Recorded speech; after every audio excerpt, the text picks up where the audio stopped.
जब शिक्षा नीति 2020 में लागू हुई तब हम सभी कुलपतियों को आदेश थे कि इस शिक्षा नीति को जल्द से जल्द लागू किया जाए और मुझे 2021 में सेंट्रल यूनिवर्सिटी हरियाणा का कुलपति बनाया गया और मैंने 2021 में वहाँ जाते जो 4 वर्षीय ग्रेजुएशन का प्रोग्राम है वो लागू कर दिया। और ये इसलिए हो सका क्योंकि मैं यहाँ हरियाणा स्टेट से वहाँ गया था और अभी सेंटर ने उसकी गाइडलाइंस भी जारी नहीं करी, क्योंकि हमें मुख्यमंत्री जी पर इतना विश्वास था, इतना हमें प्रोत्साहन मिलता था कि जो कार्य कैबिनेट से पूरा हो चुका है उसको हम आगे बढ़ा सकते हैं। उसकी गाइडलाइंस हमने खुद बनाकर उसको लागू किया और यूजीसी की गाइडलाइन 2022 में आई। और बहुत बार मैं जैसे कि कहा कि मैं स्टेट में भी रहा कुलपति, सेंटर में भी रहा, बहुत बार ऐसी बातें आती हैं कि स्टेट यूनिवर्सिटीज़ का बहुत बुरा हाल है, लेकिन हर बार मुझे खड़ा होकर कहना पड़ता है कि हरियाणा में ऐसा नहीं है। हरियाणा की स्टेट यूनिवर्सिटीज़ जो हैं वो बहुत ही बेहतर है, उनको पूरा सहयोग मिला है और वो आगे बढ़ रही हैं, चाहे वो एनईपी की दशा हो, चाहे और भी जहाँ पर इंफ्रास्ट्रक्चर की बात हो। बहुत सारे जो आगे मुझे लगता है कि कार्यक्रम हमारे आगे करते हैं, बच्चों को आगे बढ़ाते हैं, तो ये हमारे स्टेट हरियाणा स्टेट की बात है। तो हर बार मुझे यही खड़ा होकर बोलना पड़ता है, नहीं ऐसा नहीं है। तो हरियाणा स्टेट जो है यूनिवर्सिटीज जो है वो बाकी की स्टेट यूनिवर्सिटी से बहुत आगे है। जहाँ तक सवाल है आज कि राष्ट्रीय शिक्षा नीति 2020 के क्रियान्वयन का, उसमें आज जो विषय है उसमें भारतीय शिक्षा, संस्कार और मूल्य और आपके सुझाव, इस टॉपिक पर director higher education Rahul Hooda ji ने हमें निर्देश दिए कि इस टॉपिक पे आप कुछ बोलिए। और मैं धन्यवाद करना चाहूँगा राजवीर सिंह जी का, प्रोफेसर राजवीर सिंह कुलपति महर्षि दयानंद यूनिवर्सिटी, जिन्होंने अभी आपके सामने इस विषय पर एनईपी 2020 पर बहुत कुछ बताया और मेरे लिए बहुत कम छोड़ा है, लेकिन फिर भी मैं इस विषय को आगे बढ़ाते हुए यही से शुरू करूंगा कि ये शिक्षा नीति 2020 की जरूरत क्यों पड़ी। आज विवेकानंद जी की जन्मतिथि है, मैं आपको इसकी बधाई देता हूं और सभी जो यहाँ पर उपस्थित हैं अपने आप को युवा समझ सकते हैं और युवा हैं, क्योंकि जो लोग युवा से जुड़े हैं वो युवा रहते हैं। उन्होंने कहा था कि गोल को अचीव करना है तब तक आपने चलते रहना। उन्होंने कहा था कि एजुकेशन क्या है, जो इंसान में कुछ है उसको बाहर निकालने का काम एजुकेशन करती है। शब्द कुछ और हो सकते हैं, लेकिन ये गोल कौन तय करेगा। आदमी को मालूम है कि गोल मुझे तय करना है, लेकिन ये गोल क्या होना चाहिए, आपको सपना क्या देखना चाहिए, ये कौन तय करेगा। ये तो शिक्षक तय करेंगे। शिक्षक तय करेंगे कि बच्चे को सपना क्या दिखाना है, क्या कहाँ तक उसे आगे बढ़ाना है। तो जो गोल जो तय करने की बात है ये शिक्षा तय करती है, शिक्षक तय करते हैं। और उस बच्चे में क्या है, उसकी टैलेंट को बाहर निकालना है, ये भी शिक्षा तय करती है। इसीलिए मुझे लगता है कि 2020 में ये शिक्षा नीति आई, क्योंकि हमारी जो शिक्षा नीति उससे पहले थी, उससे हम बच्चों को शिक्षा दे रहे थे ताकि वो कहीं अच्छी नौकरी पा पाए। क्या गोल हमारा यही था कि हम एक कोई नौकरी पा पाए, कि नौकरी करने लायक हो जाए, क्या यही हमारा गोल था? तो कहने का अर्थ ये है कि 2020 की एनईपी जो आई है उसमें मैं कहूँगा कि हमारे लक्ष्य बदल गए हैं, उद्देश्य बदल गए हैं। पहले शिक्षा का उद्देश्य था कि हम कुछ पढ़ लिख कर कुछ ज्ञान अर्जित कर कर हम दूसरे के काम करने लायक बन जाए, लेकिन आज जो है शिक्षा नीति ये सोच रही है कि हर विद्यार्थी चाहे वो 12वीं पास हो, चाहे 15वीं पास हो, जिसे बीए ग्रेजुएशन कहते हैं, 16वीं पास हो, जो भी है उसके पास इतना गुण होना चाहिए कि वो कुछ ना कुछ कर सके, चाहे वो एंटरप्रेन्योर बन सके, चाहे वो कहीं काम करने लायक बन सके। उसके पास ऐसा नहीं हमें कहना चाहिए कि ये बच्चे को हमने 18 साल पढ़ाया है और ये किसी काबिल नहीं है। ऐसी शिक्षा यदि होगी तो इसका मतलब है या तो हम शिक्षक गलत हैं या हमारी शिक्षा नीति गलत है। तो इसलिए ये मुझे लगता है कि ये महत्वपूर्ण था कि हम शिक्षा के जो पॉलिसी है उसको बदलें। शिक्षा जो हमारी पॉलिसी है लगभग आप देखें वो लगभग 60 की, लेकिन उसके बाद हमें अभी 4-5 साल 4.5 साल हो चुके हैं, लेकिन हम अभी भी इसकी गाइडलाइंस बना रहे हैं, क्योंकि हमारा देश बहुत बड़ा है। उस सेंस में लगभग 9000 हायर एजुकेशन के इंस्टीट्यूट्स हैं जिनको दिशा निर्देशों की जरूरत है, और इसके लिए यूजीसी ने हमारे बहुत सारे दिशा निर्देश निकाले हैं, चाहे वो एकेडमिक बैंक ऑफ क्रेडिट कैसे हमने उसे लागू करना है, चाहे हमारे यूजी के करिकुलम फ्रेमवर्क हो, पीजी के करिकुलम फ्रेमवर्क हो, नेशनल क्रेडिट फ्रेमवर्क है, और इसको ये जो लागू किए हैं, जो बनाए हैं उन्होंने, ये पूरा इंटरनेशनल लेवल पर इसे आप ले जा सकते हैं। अभी आप तक देखिए, जब आप ग्रेजुएशन थे तो आपकी डिग्री जो है यूएस में मान्य होती थी, ना ऑस्ट्रेलिया में मान्य होती थी, और बड़े देशों में, यूरोप में भी नहीं मान्य होती। लेकिन अब जब आप 4 साल की डिग्री आप करेंगे तो आप उसका एनसीआरएफ लेवल देखेंगे तो वो आपका जो है इंटरनेशनल लेवल का है। तो आपको एनसीआरएफ नेशनल क्रेडिट फ्रेमवर्क जो है आपको लागू करते होंगे। तो आप सभी, यदि आपने नहीं किए हैं तो आप सभी लोग जो है इस नेशनल क्रेडिट फ्रेमवर्क एनसीआरएफ इसे बोलते हैं, तो इसे कर सकते हैं, ताकि जो आपके जो मार्कशीट है उस पर भी इस लेवल पर लिखा जाए और सीधा इसका मूल्यांकन जो है विदेशों में भी हो। और जहाँ तक मैंने बात करी कि हमारी जो शिक्षा है वो इस लेवल की हो ताकि हर विद्यार्थी जो है कुछ ना कुछ उसके पास स्किल हो, तो उसके लिए कहाँ से कार्य शुरू हुआ? ये कार्य जो है स्कूल से शुरू हुआ।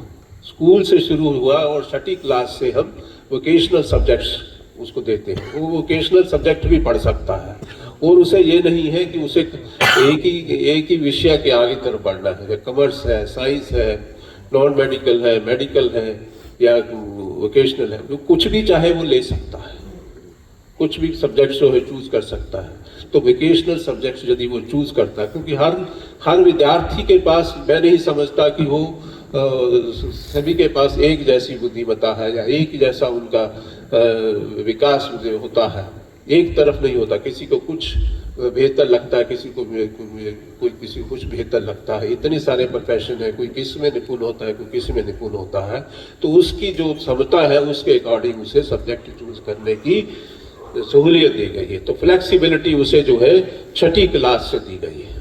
तो 6ठी क्लास से जब उसे फ्लेक्सिबिलिटी मिलती है तो 12वीं क्लास तक बच्चा जो हमारे पास पहुंचेगा कॉलेजेस में या विश्वविद्यालयों में, तो उसके पास कौन कौन से सब्जेक्ट कॉम्बिनेशन है वो आपको मालूम नहीं है।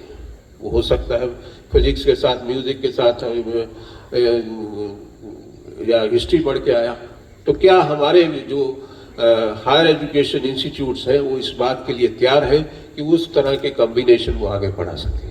क्या इस तरह के हमारे पास क्या है कि वोकेशनल सब्जेक्ट्स को हम उसे आगे बढ़ा सकें? मान लीजिए वो रिटेल मैनेजमेंट में, आर्टिफिशियल इंटेलिजेंस में, बात कहीं वो 12वीं क्लास में पढ़ के आता है, मशीन लर्निंग करके आता है या सीएनसी करके आता है, तो कैसे हम उस बच्चों को देख सकते हैं, कैसे आगे बढ़ा सकते हैं?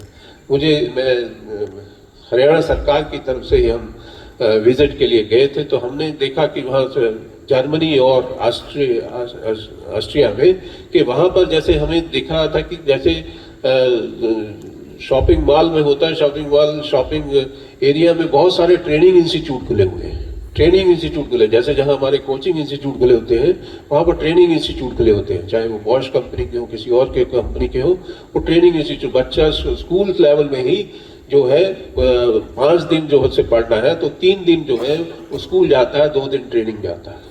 तो 12वीं क्लास तक वो इस काबिल हो जाता है कि उसमें कुछ ना कुछ करने की क्षमता हो। तो ये बहुत बड़ी बात है कि हमारी जो एनईपी है उसमें इस तरह का प्रोविजन है। अभी हम उसको धीरे धीरे आगे बढ़ेंगे, कैसे हम इसको करेंगे, कैसे कैसी स्टेट जो है इसको आगे लेती हैं। तो मुझे लगता है कि यदि हम इसको इस सेंस में लेंगे कि कैसे हमें वोकेशनल सब्जेक्ट्स जो हैं बच्चों के लिए लाने हैं और बच्चा जो है स्किल जो है लाके अपने साथ जोड़े। जरूरी नहीं है कि हर बच्चे ने +2 करके इंजीनियरिंग करके या BA MA पास करना है।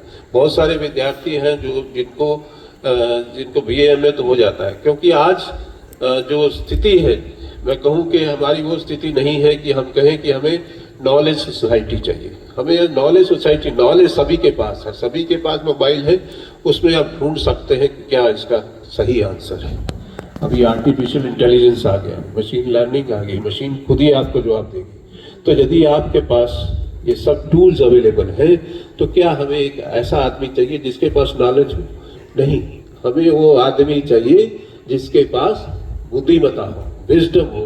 तो वी हैव टू सी कि जो नॉलेज सोसाइटी है उसको हम बुद्धिमत्ता की सोसाइटी की तरफ लेके जाएं, क्रिएटिविटी की तरफ लेके जाएं, उसको प्रैक्टिकल ट्रेनिंग करके जाएं। आज मैं जान सकता हूं कि कैसे मुझे ये ऑपरेशन करना है जो एक डॉक्टर करता है, लेकिन मैं कर नहीं सकता। क्यों? मेरे पास उसकी स्किल नहीं है, क्योंकि मेरे पास प्रैक्टिकल नहीं है, मैंने उसको देखा नहीं। इसलिए जो महत्वपूर्ण है कि हम अपने विद्यार्थियों को प्रैक्टिकल ट्रेनिंग दें। इसीलिए यदि हम आप देखिए अंडर ग्रेजुएट प्रोग्राम में UGC की गाइडलाइंस आई है, जो एक माइनर कोर्स है, एक मेजर कोर्स है। माइनर में फिर एक मल्टी डिसिप्लिनरी सब्जेक्ट है। मल्टी डिसिप्लिनरी में आप जो है डिफरेंट, यदि वो बच्चा कहो कि BSc फिजिक्स ही पढ़ रहा है, यदि उसे साथ में लॉ पढ़ना है या इकोनॉमिक्स पढ़नी है तो उसे पढ़ाया जा सकता है, तो उसको उसका प्रोविजन होना चाहिए। फिर उसकी एबिलिटी एनहांसमेंट है, मल्टी डिसिप्लिनरी है, एबिलिटी एनहांसमेंट में यदि वो एक भाषा पढ़ा है तो दूसरी भाषा भी पढ़ सकता है, तीसरी भाषा पढ़ सकता है, कम्युनिकेशन स्किल कर सकता है, कंप्यूटर कर सकता है, एबिलिटी एनहांसमेंट के लिए है। इसके साथ साथ उसने स्किल एनहांसमेंट है, वैल्यू एडेड है। संस्कारों की बात होती है, संस्कार जो है वैल्यू एडेड कोर्सेज में हम उसे संस्कारी कोर्सेज दे सकते हैं। बहुत सारे हम पढ़ा सकते हैं कि गीता में कैसे मैनेजमेंट छिपी है, कैसे जो है हमारे रामायण में साइंस छिपी है। तो ऐसे जो है सही चीज़ें जो है हम आगे ले जा सकते हैं। उसका पूरा स्ट्रक्चर जो है उन्होंने दे दिया है, हम उसे अडॉप्ट करना है, उसे आगे ले जाना है। और इसमें जो है हम बात करते कि जैसे बच्चे ने 1 साल लगाया तो उसे हम डिप्लोमा दें, दूसरे सर्टिफिकेट दें, दूसरे साल डिप्लोमा दें, तीसरे साल उसे डिग्री दें। ठीक है, उस बच्चे का यदि उसने 2 साल पूरे कर लिए हैं तो उसकी एजुकेशन वेस्ट नहीं है, लेकिन उसके साथ साथ उसे इंटर्नशिप देनी जरूरी है। Internship is must. तो इंटर्नशिप के लिए बहुत बड़ा जो है मैं कहूँगा कि हमारे नीति आयोग में जो है एक पोर्टल है, नेशनल इंटर्नशिप पोर्टल, राइट। यदि आप उसे देखेंगे तो उसमें 1 तारीख से लेकर 10 तारीख तक बच्चा रजिस्टर कर सकता है और उसका अपना असेस कर सकता है कि उसके उसका क्या स्टेटस है इंटर्नशिप का। इंटर्नशिप जो है नीति आयोग से मिलता है, AICT की तरफ से आपके पोर्टल है। तो बहुत सारे जो नेशनल मैं कहूँगा कि हमारे पोर्टल है, उस पर जो है ये सुविधा उपलब्ध है कि आप इंटर्नशिप जो है वहाँ से भी ले सकते हैं। तो इंटर्नशिप में जरूरी नहीं समझता कि आपके विषय में अपनी ही इंटर्नशिप हो। मैं देखता हूँ कि बहुत सारे विद्यार्थी हैं जिन्होंने जो शिक्षा ली है उसमें वो काम नहीं कर रहे हैं। यदि मैं कहूँ कि एक इंजीनियर को कहो कि जाके हलवाई की दुकान पे बैठ जाओ और अपना इंटर्नशिप ले लो तो भी बुरी बात नहीं है, तो वहाँ से भी वो कुछ सीख सकता है, बहुत कुछ सीखते हैं। क्या क्या ऑपरेशन है वो कैसे करता है, कैसे बनवाता है, कैसे माल खरीदता है, बेचता है, सब चीज़ें। जो चायोज है आपका चायोज देखिए वो इंजीनियर है, उसने क्या किया, उसने उसको चाय को वो कर दिया है, कैलिब्रेट कर दिया कि सभी जगह यही चाय मिलेगी, चाहे हम कहीं पे भी बेचें। तो एक तरह का यदि आप देखिए कि जो आपकी शिक्षा है, जो उससे जो आप प्रैक्टिकली सीखते हैं वो डिफरेंट हो सकता है। तो इसलिए जो है हमेशा जो है बच्चे को कहते हैं फ्लेक्सिबिलिटी का अवसर उपलब्ध होना चाहिए। यदि आप देखेंगे कि इकोनॉमिक्स में नोबेल लॉरेट ढूंढेंगे तो बहुत सारे आपको फिजिक्स वाले लोग मिलेंगे। मल्टीडिसिप्लिनरी का ये नहीं कि एक ही सब्जेक्ट में हमें एक ही प्रोग्राम में उसे मल्टीडिसिप्लिनरी देना है। यदि बच्चा आज आपके पास इंजीनियरिंग करके आता है तो मुझे एमए हिस्ट्री करना है, तो हमें क्या आपत्ति है? हमें आपत्ति नहीं होनी चाहिए। पढ़ना तो उसने पढ़ लेगा तो पढ़ ले, हमारे के विषय। तो इस तरह की फ्लेक्सिबिलिटी जो है एनईपी में है, और इसको हम तभी इम्प्लीमेंट कर पाएंगे जब हम सभी लोग, शिक्षक हों चाहे विद्यार्थी हों, इन चीज़ों को समझेंगे कि कैसे हमें इसका फायदा लेना है। तो ये बहुत ही मैं समझता हूँ कि ऐसी फ्लेक्सिबिलिटी दी है। हम मल्टीपल एंट्री और मल्टीपल एग्जिट की बात करते हैं। मल्टीपल एंट्री एग्जिट का मतलब ये है, मैं इसे इस तरह देखता हूँ कि बच्चा जो है, मान लो जैसे कहा कि क्रिएटिविटी, राजवीर जी ने भी कहा कि क्रिएटिविटी की तरफ बढ़ावा देना, इनोवेशन की तरफ बढ़ावा देना है। तो बच्चे को लगता है कि मैंने कुछ क्रिएटिव किया हूँ, क्या हम कोई ऐसा कोई स्पेस बना सकते हैं जिसमें हमारे विद्यार्थी और इंडस्ट्री मिलकर काम कर रहे हैं, ऐसा कोई स्पेस यूनिवर्सिटी में बना सकते हैं।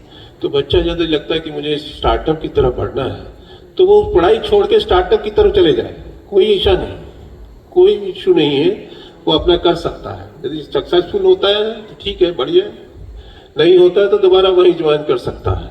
ये मल्टीपल एंट्री एग्जिट है। मैं इस बात को समझता हूं कि यदि बच्चे को एंटरप्रेन्योरशिप में जाना है तो उसे रिस्क लेना होगा। ये नहीं कि अच्छे नंबर लेके नौकरी लेने होगा। अच्छे नंबर लेके नौकरी लेके आप सक्सेस पा लेंगे, नौकरी मिल जाएगी। लेकिन यदि आपको कुछ और बड़ा करना है तो आपको रिस्क लेना होगा, आपको नौकरी छोड़नी पड़ेगी, 2 साल 4 साल धक्के खाने पड़ेंगे। हो सकता है उसके बाद आप दुनिया के सबसे रिचेस्ट आदमी बन जाए। रिस्क लेने की कैपेसिटी जो है इस सरकार ने दी है हमको, थ्रू एनईपी और थ्रू जो हमारे जो है, मैं कहूँगा कि इतने जो स्टार्टअप और सब इसका इकोसिस्टम जो है स्थापित किया गया है, वो इसीलिए आज देखिए इस कंट्री में 1,40,000 स्टार्टअप हैं जो सक्सेसफुल हो रहे हैं, और 100 के आसपास यूनिकॉर्न्स कंपनीज हैं। तो ये सब जो है इस तरफ जो है बढ़ावा दिया गया है कि कैसे जो है हमारे युवा लोग जो है, विद्यार्थी लोग जो है, इस तरफ आगे बढ़े।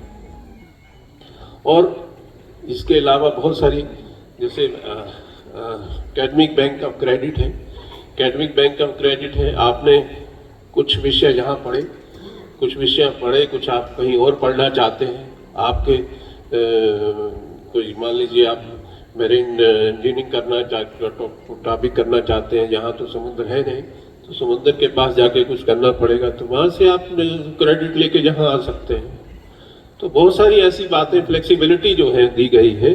बहुत सारी स्कीम्स हैं सरकार की जो आप कहीं जाके नौकरी करके आपकी नौकरी लग जाती है, परमानेंट हो जाते हैं, 2 साल बाद जो है वापस आके ज्वाइन करना चाहते हैं, आ सकते हैं। इस तरह मल्टीपल एंट्री एग्जिट का भी प्रोविजंस है।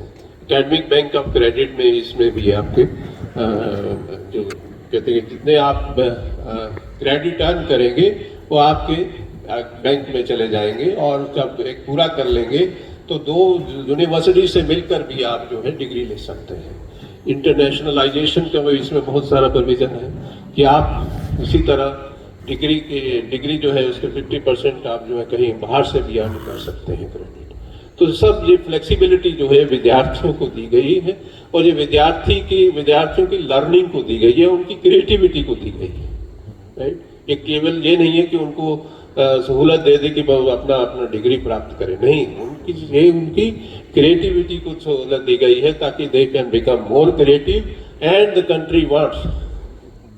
हमारे जो विद्यार्थी जो हैं, युवा लोग जो हैं, इस क्रिएटिविटी की तरफ बढ़े, इनोवेशन की तरफ बढ़े।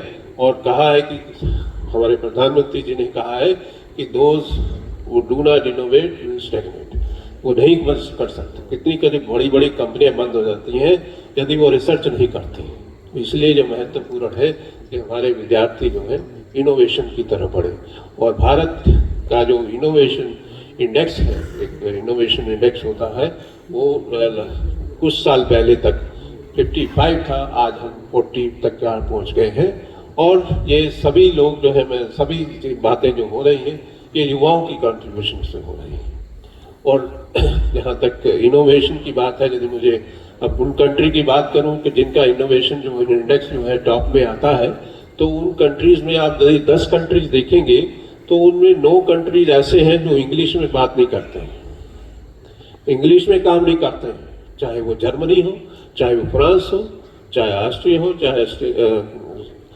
चाहे आपका स्विट्जरलैंड हो, स्वीडन हो, तो ये आप अपनी भाषा में बात करते हैं, अपनी भाषा में रिसर्च करते हैं, अपनी भाषा में इनोवेट करते हैं। तो इसीलिए इस राष्ट्रीय शिक्षा नीति में सभी को अपनी भाषा में पढ़ने का अधिकार है। और इसके लिए केवल अधिकार ही नहीं है, उसके लिए सरकार ने बहुत सारे, मुझे याद है कि मैं 2020 में जब ये आई थी तो हमें भी यही कहा गया था कि हमने गुरु जम्बेश्वर विश्वविद्यालय में इंजीनियरिंग जो है हिंदी में शुरू करी थी, क्योंकि 2021 में इसे शुरू करना था, तो इसलिए हमसे ये किया था। और उसके बाद 21 में मैं चला गया, उसके बाद ये लागू हुई है। और वहाँ आज हमारा हरियाणा प्रदेश जो है हिंदी में भी इंजीनियरिंग में शिक्षा दे रहा है।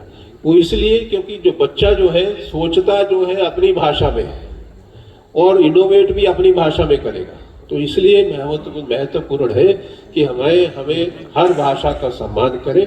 और ये हमारी पॉलिसी एनडीपी की पॉलिसी में आया है। और एआईसीटी ने all India council of technical education ने 9 भाषाओं में इंजीनियरिंग की किताबें उपलब्ध कराई हैं, जो आप लेकर अपने जो विद्यार्थी हैं, जहाँ मैं जानता हूँ कि बहुत सारे विद्यार्थी हरियाणा के ही हैं, हमारी भाषा हिंदी है यहाँ पर, लेकिन जो बहुत सारे प्रदेश हैं जहाँ पर बच्चे जो हैं हिंदी के अलावा बहुत सारे भाषाएं हैं जो उसमें पढ़ना चाहते हैं। और ये इसी की वजह से बहुत सारे विद्यार्थी जो है ड्रॉप आउट करते हैं। मुझे याद है हरियाणा का बोर्ड, मैं हरियाणा बोर्ड से पढ़ा हूँ, हमारे में भी यही होता था कि कुछ विद्यार्थी ड्रॉप आउट कर जाते थे, जो कि 10वीं में अंग्रेजी का विषय होता था जिसको पास करना बहुत जरूरी होता था। यदि पास नहीं करते तो आप फेल हो जाते थे, ठीक है। तो वो पास नहीं हो पाते थे क्योंकि उनमें घर में कोई अंग्रेजी पढ़ा ही नहीं, तो कैसे जरूरी नहीं है कि वो अंग्रेजी पढ़े। तो इसलिए जो है आप जो है विषय जो है आप अपने विषय चूज कर सकते हैं, और जरूरी नहीं है कि कोई विषय इतना महत्वपूर्ण है जिसके कारण आप कहें कि आपकी डिग्री पूरी नहीं है। बहुत सारी फार्मेसी के मैं देखता था, मेरा फार्मेसी में बच्चे जो हैं वो एक मैथमेटिक्स का पेपर होता था, वही उनकी केमिस्ट्री इतनी अच्छी, मेडिकल इतना अच्छा, सब में अच्छा नंबर ले रहे हैं, लेकिन एक सब्जेक्ट है जिसके कारण वो पास नहीं हो पा रहे। आज उसकी फ्लेक्सिबिलिटी दी गई है कि क्रेडिट भी आपके फ्लेक्सिबल है, कोई और सब्जेक्ट भी आप चूज कर सकते हैं। और इतनी डिजिटल की बात कर रहे हैं तो हमारे तो 40% कोर्सेज ऐसे हैं जो आप चाहें तो स्वयं पोर्टल से कर सकते हैं।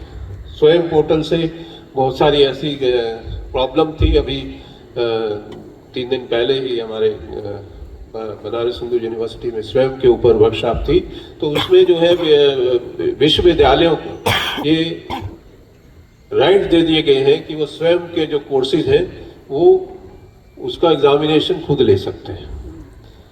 इसके अलावा जैसे कि कहा कि एनईपी में स्किल देने का प्रोविजन था, स्वयं में कोई स्किल नहीं थी, लेकिन अब स्वयं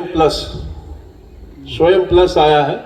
तो कुछ लोगों को ना मालूम हो, लेकिन स्वयं प्लस जो है आप अपने आप चूज कर सकते हैं, जहां पर जो कि आईआईटी मद्रास की तरफ से वो कोर्सेज जो है आईआईएम की तरफ से है।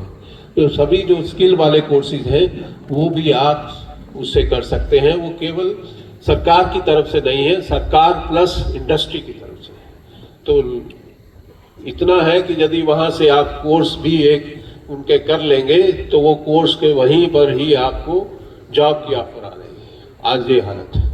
तो स्वयं प्लस में बहुत सारे ऐसे कोर्सेज हैं जो इंडस्ट्री चला रही है, और यदि आप इसे पास कर लेते हैं तो आपको ऑफर वहीं आ रही है, ठीक है। तो इसी तरह के बहुत सारे काम जो है मैं समझता हूँ कि एनईपी ने किए हैं। और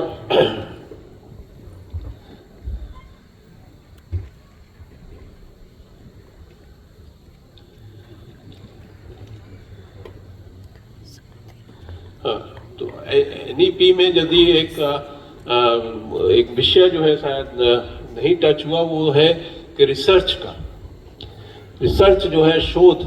हमारे देश में इतने शोध पत्र छपते हैं और उन शोध पत्रों का कितना जो है हमारी कंट्री को फायदा होता है, कितना डायरेक्ट उसमें इन्वॉल्वमेंट है, ये बहुत कम है।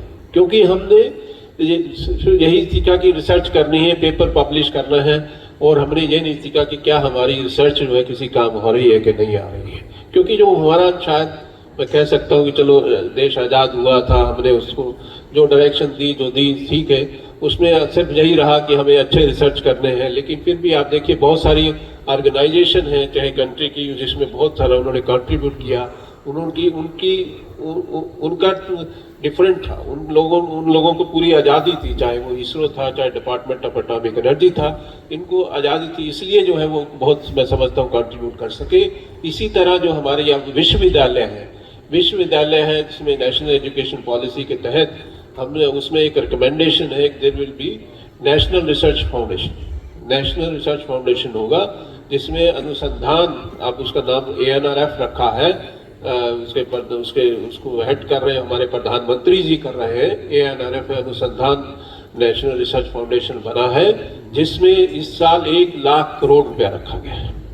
और सारी फंडिंग जो है, जो प्रोजेक्ट जो है आपके ANRF के थ्रू आएंगे। जब ANRF थ्रू के प्रोजेक्ट आएंगे तो आपको एक दिशा में कोई जो काम करना है, तो जो दिशा जो है रिसर्च की तय हो गई। पहले जो है हमारे पास 10 फंडिंग एजेंसियां थी, वो एक ही टॉपिक पे सब 10 जगह से लोग ले लेते थे। कुछ भी करते होंगे, मतलब आई डोंट नो, लेकिन जो सच्चाई है कि हमारी जो रिसर्च थी, वो शोध जो था, वो हमारी डायरेक्शन, हमारी रिक्वायरमेंट के अकॉर्डिंग नहीं था। तो अब जो रिसर्च है वो हमारी रिक्वायरमेंट, कंट्री की रिक्वायरमेंट के हिसाब से होगी, हम उससे आगे बढ़ पाएंगे। तो जैसे कहा कि बिना रिसर्च और इनोवेशन के कोई कंट्री आगे नहीं बढ़ पाता। इकोनॉमी जो है पैसे से नहीं चलती है, इनोवेशन से चलती है। तो इनोवेशन कहाँ से आएगा?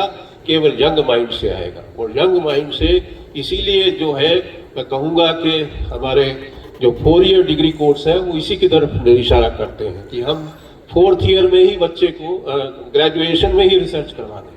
ग्रेजुएशन में यंग माइंड जो है ज़्यादा इनोवेटिव होते हैं, वहीं पे उनको इनोवेशन के लिए तरफ ले जाएं।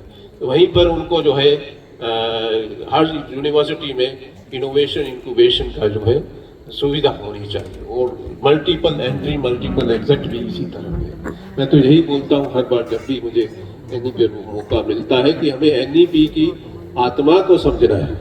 और गाइडलाइंस जो बनी है, हो सकता है वो 60 पेज की एनईपी पॉलिसी के ऊपर, हो सकता है 400 पेज की गाइडलाइन बन गई हो, लेकिन वो गाइडलाइंस है, वो हो सकता है 4 साल बाद हम उसे और बेहतर करें और उसमें आपकी इनपुट लेके और बेहतर कर सकें।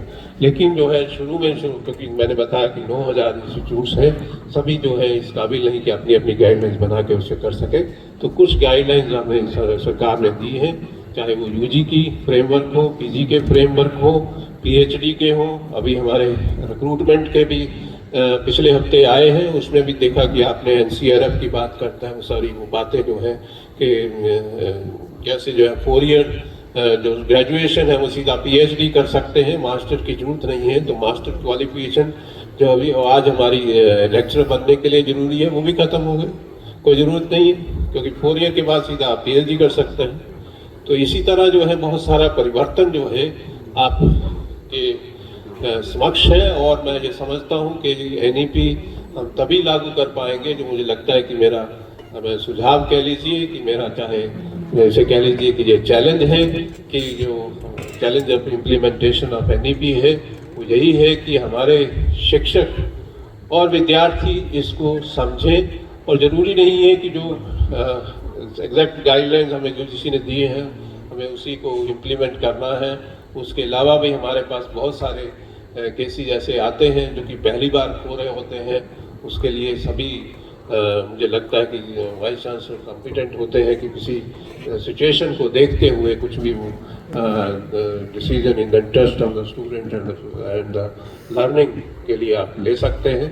तो मुझे लगता है कि जो एनईपी की हमें अंडरस्टैंड करना है और उसको वो टीचर जो है बेहतर इसे कर सकता है, क्योंकि क्लास में स्किल जो है वो टीचर ने ही देनी है और इंटर्नशिप तक उन्होंने स्टूडेंट को ले जाना है और उनके जो अंदर है उसको बेहतर से बाहर लाना है, चाहे वो स्कूल के टीचर से बात हो, चाहे हमारे हायर एजुकेशन की हो।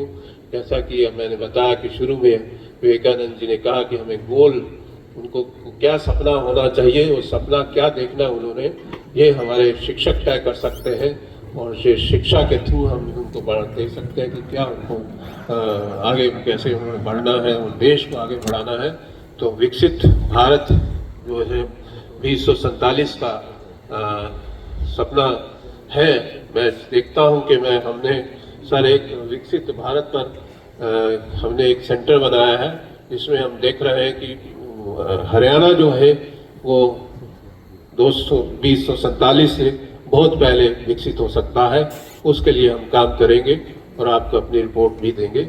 इन शब्दों के साथ मैं सबका बहुत से बहुत धन्यवाद करता हूँ। जय हिंद, जय भारत।